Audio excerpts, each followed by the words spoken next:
Hey, teachers, welcome to the Prep for Life Prep podcast with me, Bro Lawson, Bro Wing. We're here on lesson 167.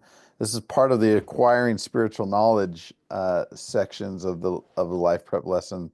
Today, we're going to be focusing on examining gospel topics and questions with an eternal perspective, and we want to provide our students with a great learning experience where they can see how if they have an eternal perspective, it's going to help them a lot with challenges that they currently face and that they will face in the future. So, how do we help our students learn to examine gospel topics and questions with an eternal perspective, Bro Wing? Yeah, so this is a vision thing. You want to be able to, what are you seeing? What are you looking at? How are you making sense of what you're seeing?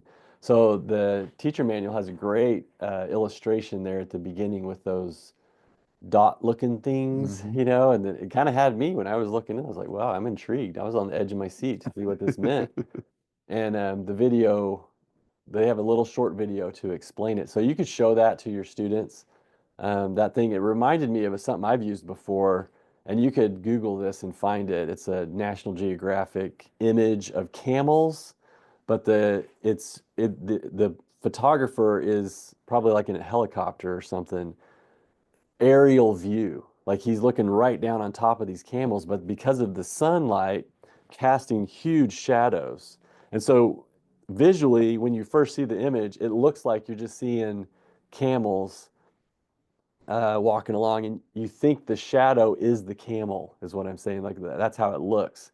And I tease my students and be like, "What color are the animals in this picture?" And they say black, and then I'm like, "Nope, they're like tan or brown." I'm trying to find the picture right Yeah, now. it should be easy. If it's not easy, then I'm lying to everybody right now. But anyway, that's another one where you kind of Oh, recognize that look at that's that. it. That, yeah. Yeah, So those are just the shadows, those black things that you see. yeah. Okay. So that's another one that you can use here. You can show them both the eye thing in the teacher manual, the camels thing. There's probably a bunch of other things that you could find online. Anyway, show them how, you look at it from a different perspective, or you recognize that you're actually aerial view and that you're just seeing a shadow. Then it makes sense. Everything makes sense then. And that's the point, right? You see it from God's perspective and things can make sense. So how do you get God's perspective? How can you take a present challenge that you're facing and then adopt faithfully, which is the only way that you're going to be able to see it is Mm-hmm. through the eye of faith, to see this eternal perspective or the Lord's view of it. Well, one example in Scripture is Moroni in Ether chapter 12. When he had a problem, he didn't know how to handle it, and he was able to see with an eye of faith. This is the second half of Ether chapter 12. Right. But you could have them read the whole thing, or even start in the first part of Ether 12. And so you could say, show them that eye thing, show them the camel thing. That's going to get their attention. It's kind of fun. And then say, how do we do this spiritually when we're faced with a real problem of life?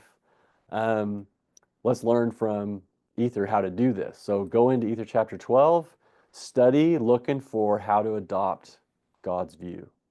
Yeah, as you were talking right there, I was just thinking about Second Nephi 4, where Nephi for a moment loses an eternal perspective, it seems like, just for a moment, where he talks about what a wretched man he is. But then he switches out of that moment, and he starts to look with an eternal perspective, and he remembers all of the truths that he knows about God and Jesus and the plan of salvation. So that's another one. That's like Second Nephi 4 we could probably use for lots of different life prep lessons, but your students might be able to identify other examples from scriptures of individuals um, who viewed their situation with an eternal perspective rather than just focusing on right here, right now, which is so easy for us to do. And so um, you might ask them, like, to have who are some other people in the scriptures? We got Moroni walking through the woods with the sack full of scriptures. He's got an eternal perspective. Otherwise, he's going to be dropping those and moving on, right? Um, you could even help your students understand how they act with an eternal perspective, maybe not even recognizing that they do. by asking them, do you believe that some of your actions here affect what's going to happen to you in the future? And they might be surprised to know that they do those things. Yeah, and there's a load of content in this particular learning experience 167. So after they've studied and they start to counsel about this, you might then, I'm about to sneeze. Glad that's recorded. Fought it off. Um, then you can use the teacher manual content. This is why you're a real life teacher in front of real life students. Like, what do they need the most? Well, you're going to figure that out as you interact with them and you see how they studied. You observe and listen and discern. Right. So there's way more in this manual than you can even present in 50 minutes. And so based on how this study goes in the scriptures and what they're talking about and what they're experiencing in life, or how they connect that, or even if they don't connect it, right? You have a lot of resources then to then pinpoint what's needed there, because there's a great video, by the way, on framing. I really like that one. And so that could come up. It's down in the, I think it's, yeah, supplemental learning activities. It's down there. So it's like 3 minutes long, super good. And that could be useful to you in the middle of this content.